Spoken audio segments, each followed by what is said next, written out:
আসতে একটু দূরে একটা মসজিদ আছে, আমি ভালো করে ঘড়ি ধরে মিলিয়েছি, সেটা দিনে 5 বার নামাজ পড়ে মুসলমান।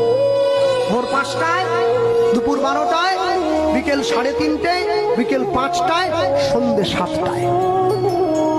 একদিন, দুদিন, 3 দিন, 1 সপ্তাহ মিলিয়েছি, নামাজের সময়টা 1 মিনিট এদিক ওদিক হয়নি।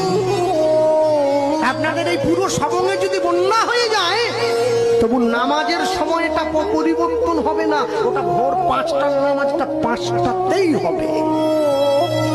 1 মাস ওরা রোজা পালন করে, সকালবেলা সূর্য ওঠার আগে মুখটা ধুয়ে নেয়, একটুখানি খেয়ে নেয়, সারাদিন উপবাস না খেয়ে থাকে, সন্ধ্যেবেলা একটু জল আর খেজুর খেয়ে উপবাসটা ভঙ্গ করে।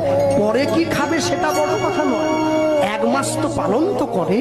আর আমার বাড়ির মা বোনেদেরকে বললে কি একাদশী করবে, বলে না এবারটা হবে না, পরের বারটা হবে। আমি কি একাদশী? বাকিরা সবাই দোষী, সবাইকে নিয়ে মরবো।